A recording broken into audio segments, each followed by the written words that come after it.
Musculoskeletal system में next हमारे पास जो टॉपिक है वो है ट्यूमर ऑफ बोन्स।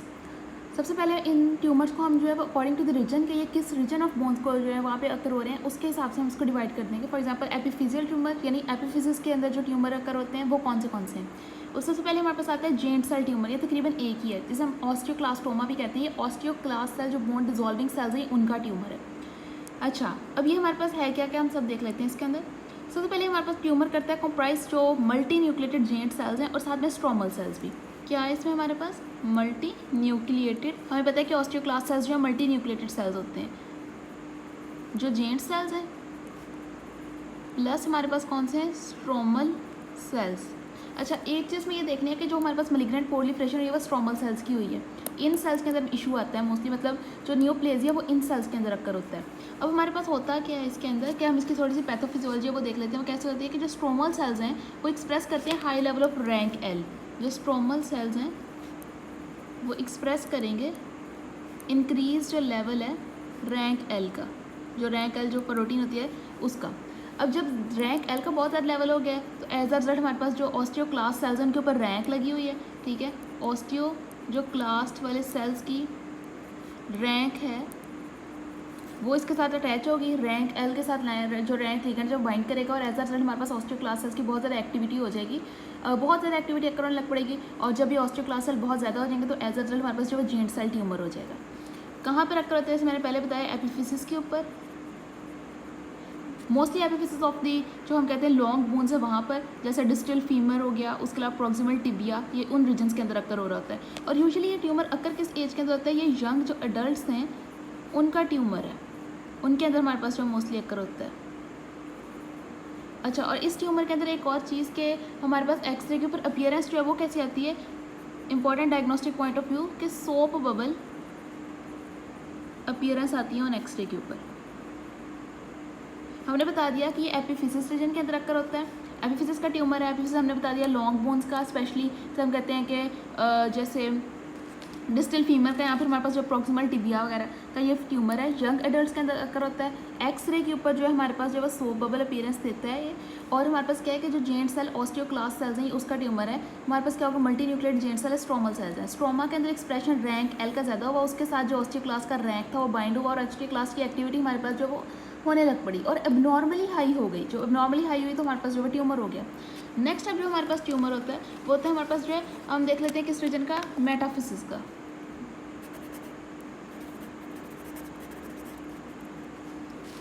ठीक है, अब इस ट्यूमर के अंदर हमारे पास जो है पहले कौन सा ट्यूमर आता है, इसके अंदर पहले हमारे पास जो है वो दो तरह के, दो मोस्टली हमारे पास जो है ट्यूमर आ रहे होते हैं। एक होता है हमारे पास जो है ऑस्टियोकॉन्ड्रोमा और दूसरा आता है हमारे पास ऑस्टियोसार्कोमा। ऑस्टियोकॉन्ड्रोमा और दूसरा हमारे पास कौन सा है, ऑस्टियोसार्कोमा। अब पहले हम लाइन वाइज दोनों को देख लेते हैं। पहले हम देखते हैं ऑस्टियो जो कॉन्ड्रोमा है वो कौन क्या है हमारे पास। ऑस्टियोकॉन्ड्रोमा हमारे पास क्या है, इसमें ना नॉर्मली ट्यूमर है बोन का जो कि सराउंड होता है by a cap of cartilage. अच्छा, कैसे है कि हमारे पास इसमें एक्सोस्टोसिस होती है। What is meant by exostosis, bone grow on the surface of bone. एक बोन है हमारे पास, हम कह रहे हैं ना बोन्स का ट्यूमर है, तो बोन के ऊपर एक एबनॉर्मली बोन ग्रो कर गई है और उस बोन को अब सराउंड कर दिया कार्टिलेज ने। ठीक है, ये है हमारे पास ऑस्टियोकॉन्ड्रोमा कि एबनॉर्मल डेवलपमेंट ऑफ बोन हुई है, हमारे पास एक्सोस्टोसिस हुई है, एक नॉर्मल बोन के ऊपर ही एक एक्स्ट्रा एबनॉर्मल बोन ग्रो हो गई है और उस बोन को देन हमारे पास जो वो कार्टिलेज ने सराउंड करवा लिया। एक्सोस्टोसिस हो गई प्लस कार्टिलेज कैप, ये हो गया हमारे पास। इसे हम क्या कहते हैं, और ऑस्टियो जो कॉन्ड्रोमा है वो, ये मोस्टली हमारे पास कहाँ पे अकर होता है, जो मेटाफिसिस ऑफ द बोन है वहाँ पर अकर होता है। ठीक है, स्पेशली जो lateral projection of the growth plates होती हैं ये वहाँ पर हमारे पास अकर हो रहा होता है। अच्छा, अब ये हमारे पास कहाँ पे अकर होता है, ग्रोथ प्लेट पर अकर होता है। तो इसकी एक इंपॉर्टेंट चीज़ कि जैसे ही हमारे पास जो वो ग्रोथ प्लेट्स जो है वो क्लोज करेंगी तो ये ट्यूमर जो है वो ख़त्म हो जाएगा। मोस्टली हमारे पास जो जैसे ग्रोथ प्लेट जो है वो क्लोजर कर जाती हैं उसकी ग्रोथ प्लेट के एंड्स, तो हमारे पास इसकी भी ट्यूमर की जो ग्रोथ है वो ख़त्म हो जाती है और बहुत कम इसका रीजन है कि हमारे पास जो टूवर्ड्स मैलिग्नेंसी जो है वो जा सके। नेक्स्ट हमारे पास आता है ऑस्टियोसार्कोमा। अब ये हमारे पास जो है ये ऑस्टियो जो ब्लास्ट सेल्स हैं, जो बोन फॉर्मिंग सेल हैं, उनका हमारे पास सार्कोमा शो करता है कि मैलिग्नेंट ट्यूमर है, बोन फॉर्मिंग सेल्स का मैलिग्नेंट ट्यूमर है। अच्छा, अब हम इसके पहले देख लेते हैं वन बाय वन इसके कॉजेस। बच्चों के अंदर मोस्टली हमारे पास जो है जैसे चिल्ड्रंस हैं उसके अंदर हमारे पास मोस्टली क्या होता है, कोई भी एक्सरे हम जब रेडियोलॉजिकल एग्जामिनेशन करवाते हैं, ठीक है, रेडियोलॉजिकल एग्जामिनेशन, वो हमारे पास बहुत सारा इसका कॉज होता है। फिर एडल्ट्स जो हैं हमारे पास, उनके साथ मोस्टली एसोसिएट होता है पैगेट जो डिजीज़ है उसके साथ। उसके अलावा बहुत से इसके अंदर हमारे पास जो है वो से हम कहते हैं कि जेनेटिक कॉज हो सकते हैं। वो हमारे पास क्या हो सकता है कि आरबी जो जीन है उसके अंदर म्यूटेशन आ गई, ठीक है, जिसे हम कहते हैं which can lead to retinoblastoma, ठीक है, आरबी जीन के अंदर म्यूटेशन आ गई, और फैमिलियल रेटिनोब्लास्टोमा, ये हमारे पास इसका काज हो सकता है। P53 ये दोनों हमारे पास ट्यूमर सप्रेसर जीन, उसके अंदर म्यूटेशन आ गई, हम कहते हैं लीफ-फेरमिनी सिंड्रोम। ये हमारे पास डिफरेंट कॉज है। चिल्ड्रन के अंदर बहुत सारा रेडियोलॉजिकल एग्जामिनेशन है, उसकी वजह से हो सकता है। एडल्ट के अंदर पैगेट डिजीज से एसोसिएट हो सकता है। उसके अलावा आरबी जीन के अंदर म्यूटेशन है, P53 जीन की म्यूटेशन है, इन सब के साथ ही हमारे पास ट्यूमर जो वो एसोसिएट हो सकता है। ये इसके मोस्टली जो वो कॉजेज हैं या इसके रिस्क फैक्टर्स हैं। अब नेक्स्ट हम लोग इसका देख लेते हैं कि साइट मैंने बताया पहले भी, हम according to base of its site ही हम इसको पढ़ रहे हैं। साइट हमारे पास क्या है, मेटाफिसिस है। मेटाफिसिस यूजली हमारे पास किन किन बोन्स का, जो प्रॉक्सिमल टिबिया हो गया, जो लॉन्ग बोन्स होती हैं हमारे पास, प्रॉक्सिमल टिबिया हो गया, फिर हमारे पास जो डिस्टल फीमर हो गया, वहाँ पर होता है। अच्छा, अब ये हमारे पास ट्यूमर प्रेजेंट कैसे करते हैं, मोस्टली जो बोन्स के ट्यूमर होते हैं ना वो पेन के साथ प्रेजेंट करवा देते हैं। तो हम इसकी प्रेजेंटेशन देख लेते हैं कैसे प्रेजेंट करवाते हैं। हमारे पास प्रेजेंट करवाते हैं हमारे पास जो पेन के साथ, ठीक है, स्वेलिंग के साथ, इस तरह से हमारे पास जो है ट्यूमर प्रेजेंट करवाता है। प्रेजेंट विद पेन है, स्वेलिंग है। अच्छा, अब हम इसको देख लेते हैं कि नेक्स्ट हम इसकी जो इमेजिंग है जब वो करवाते हैं तो उसके अंदर हमारे पास जो डिस्ट्रक्टिव मास कैसा अपीयर होता है। इमेजिंग मतलब अगर हम इसका डायग्नोसिस करवाएं या डायग्नोस्टिक पॉइंट ऑफ व्यू देखें, इसकी इन्वेस्टिगेशन करवाएं, तो वहाँ पर हमारे पास क्या आती हैं, दो चीज़ें आती हैं। दो बहुत सारे इसके important diagnostic point of view है, MCQs के हिसाब से भी और अगर SCQs में भी। एक होती है हमारे पास कॉडमैन ट्राइंगल, ठीक है, और दूसरा हमारे पास होता है सन ब्रस्ट अपीयरेंस। ये दो हमारे पास आती हैं, एक कॉडमन्स ट्रायंगल और एक हमारे पास जो सन ब्रस्ट अपीयरेंस आती है, ठीक है। साइड हमारे पास मेटाफिसिस है। प्रेजेंट कैसे करता है पेशेंट, पेन और स्वेलिंग के साथ। और इसमें होता क्या है, हमारे कॉजेस हमने डिफरेंट बता दिए कि बच्चों के अंदर जो है बहुत सारा रेडियोलॉजिकल एग्जामिनेशन है, एडल्ट्स के अंदर पैगेट डिजीज़, यहाँ पर हमारे पास जो जेनेटिक डिसऑर्डर भी के P53 जीन का म्यूटेशन है, यहाँ हमारे पास आरबी जीन के अंदर म्यूटेशन आ गई है, जो ट्यूमर सप्रेसर जीन है उनमें म्यूटेशन आ गई, तो एज रिजल्ट ट्यूमर सप्रेस नहीं करेगा ना। उसके अलावा हमारे पास ये जो ऑस्टियोब्लास्ट सेल्स हैं, बोन फॉर्मिंग सेल्स, उनका हमारे पास मलिग्नेंट ट्यूमर है, ठीक है। ये हो गया हमारे पास दो ट्यूमर जो मेटाफिसिस के अंदर अक्कर होते हैं। इसके अलावा भी एक ट्यूमर है जो मेटाफिसिस के अंदर अक्कर होता है, वो हमारे पास होता है जो सिंपल बोन सिस्ट है, वो उसे भी थोड़ा सा देख लेते हैं। हमारे पास सिंपल जो बोन सिस्ट है, ये हमारे पास क्या होती है, सिंपल बोन सिस्ट। इसमें होता है कि हमारे पास एक फ्लूइड फिल्ड स्पेस है जो कि line with fibrous lining, it's a fluid filled space, और ये हमारे पास फाइब्रस लाइनिंग के covered with the fibrous lining, ठीक है, fluid filled space with fibrous lining. और ये भी हमारे पास कहाँ पे अक्कर होती है, मोस्टली मेटाफिसिस के अंदर अक्कर होती है। कहाँ पे, प्रॉक्सिमल फीमर, वहाँ पर। और यूजली अक्कर होती है at the age less than, हमारे पास जो 20 ईयर्स की एज के अंदर हमारे पास ये अक्कर हो रही होती है। ये भी एक हमारे पास मेटाफिसिस के अंदर अक्कर होने वाला बोन का ट्यूमर है। यूजली हमारे पास सिस्ट बन रही होती है वहाँ फ्लूइड फिल्ड, उसको फाइब्रस जो लाइनिंग है उसके साथ कवर किया होता है। अब हम देखते हैं हमारे पास जो डायफिसिस है वहाँ पर कौन से ट्यूमर अक्कर होते हैं, ठीक है, डायफिसिस रीजन के होते हैं। अच्छा, अब यहाँ पर हमारे पास जो है यहाँ पर मोस्टली दो तरह के ट्यूमर्स हैं। एक होता है हमारे पास जिसे हम कहते हैं यूविंग्स ट्यूब सार्कोमा,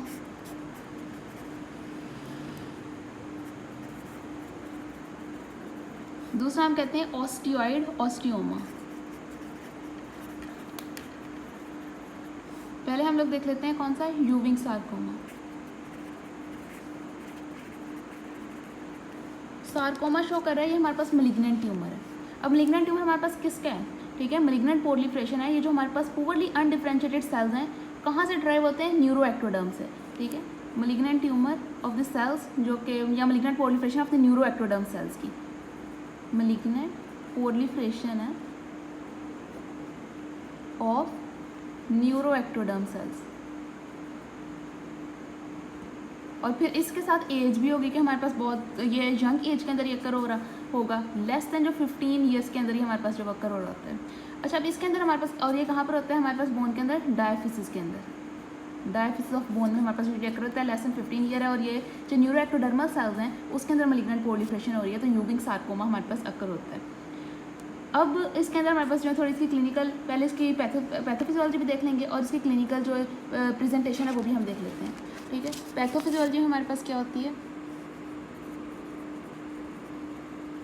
इसके अंदर हमारे पास जो है ना जेनेटिक म्यूटेशन होती है 11, 22 फ्यूजन म्यूटेशन होगी, मतलब जो जीन है क्रोमोसोम नंबर 11 के ऊपर वो हमारे पास वहाँ से ट्रांसलोकेट करेगा और आ जाएगा क्रोमोसोम नंबर 22 के ऊपर। ये हमारे पास क्रोमोसोम नंबर 11 थी, ये हमारे पास थी क्रोमोसोम नंबर 22, ये जीन यहाँ पर आ गया और एज अ रिजल्ट हमारे पास ये क्रोमोसोम थी और यहाँ पे 11, 22 दोनों थे।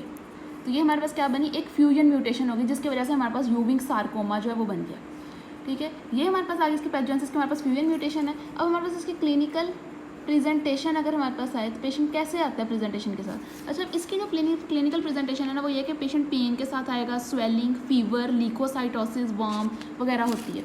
क्या होगा, पेन, स्वेलिंग, फीवर है, ल्यूकोसाइटोसिस है, वार्मथ, वो जगह जो वो गर्म होगी, ठीक है। और बिल्कुल ऐसा लगेगा जैसे कोई इन्फेक्शन हुई है, बिल्कुल हमारे पास जो है जैसे जो होती है हमारे पास डिजीज़ ऑस्टियोमाइलाइटिस उसकी तरह से प्रेजेंट करवा रहा होता है। लेकिन जब हम इसको ऑस्टियोमाइलाइटिस से कंपेयर करवाते हैं, यानी हम इसका कोई कल्चर करवाते हैं ट्यूमर का, जो ट्यूमर एस्पिरेशन करवा के, या फिर हमारे पास जो ऑस्टियोमाइलाइटिस के अंदर हम कल्चर करवाते हैं वो कल्चर इसका स्टीराइल आता है।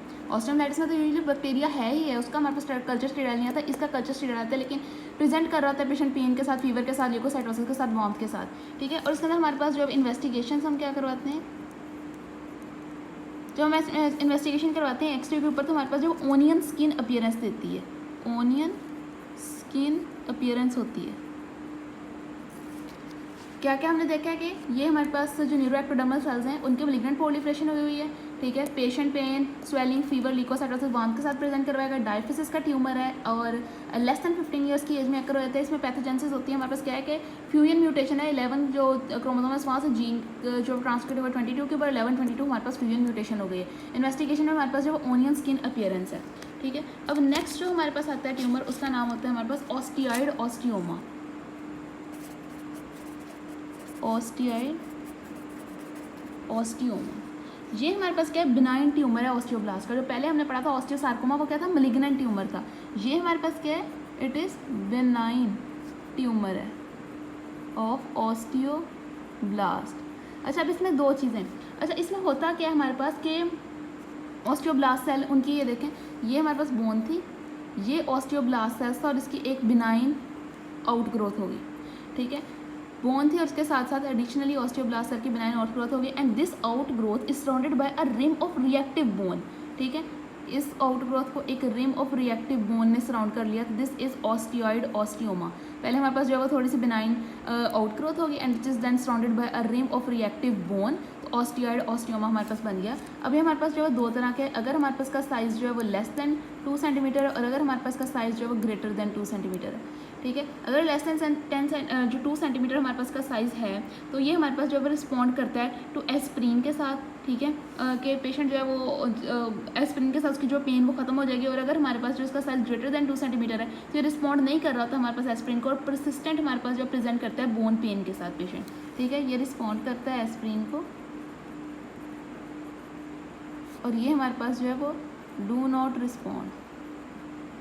और ये है कि हमारे पास ऑस्टियोब्लास्ट सेल्स की जो बिनाइन आउट ग्रोथ है और which is surrounded by a rim of the reactive bone. दो तरह से 2 सेंटीमीटर से कम, 2 सेंटीमीटर से ज़्यादा ये एस्प्रिन को रिस्पॉन्ड करते हैं, एस्प्रिन को रिस्पॉन्ड नहीं करते हैं और परसिस्टेंट बोन पेन के साथ जो प्रेजेंट करवाता है। अच्छा, एक और भी हम कहते हैं ऑस्टियोमा। ये हमारे पास क्या है, बिनाइन ट्यूमर है बोन का। कौन से बोन्स का, स्पेशली हमारे पास जो बोन्स होती हैं राइज करती है फ्रॉम द फेशियल बोन्स हो गई, स्कल की बोन्स हो गई, मैंडिबल बोन हो गई, उनका ट्यूमर है। इसमें हमारे पास वो लॉन्ग बोन्स नहीं है कि हम कहेंगे एपिफिसिस, डायफिसिस, मेटाफिसिस के हिसाब से हम इसको जो है वो बताएं।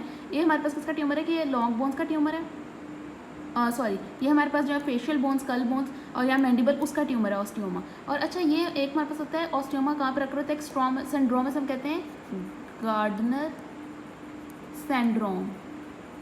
ये सिंड्रोम क्या हमने इसे जीआईटी में पढ़ा था। इसमें हमारे पास जो है APC जीन म्यूटेशन है, एडेनोमाइटिस पॉलीपोसिस जो हमारे पास जीन है उसकी म्यूटेशन है और एज अ रिजल्ट पेशेंट के अंदर जो है फैमिलिया एडेनोमाइटिस पॉलीपोसिस होंगे, ऑस्टियोमा होगा, this is called Gardner syndrome. और दूसरा हमारे पास हम कहते हैं कॉन्ड्रोमा। ये हमारे पास क्या है, बिनाइन जो हमारे पास प्रोलिफरेशन है ऑफ दी कार्टिलेज की। और इसके अंदर मोस्टली हमारे पास कौन से रीजन्स इन्वॉल्व होते हैं, हमारे पास फ्लैट बोन्स इन्वॉल्व हो रही होती हैं यूजुअली, या स्मॉल बोन्स हैंड्स की और टोस की, हैंड और टो की स्मॉल बोन इन्वॉल्व होती है। ये is all about bone tumour.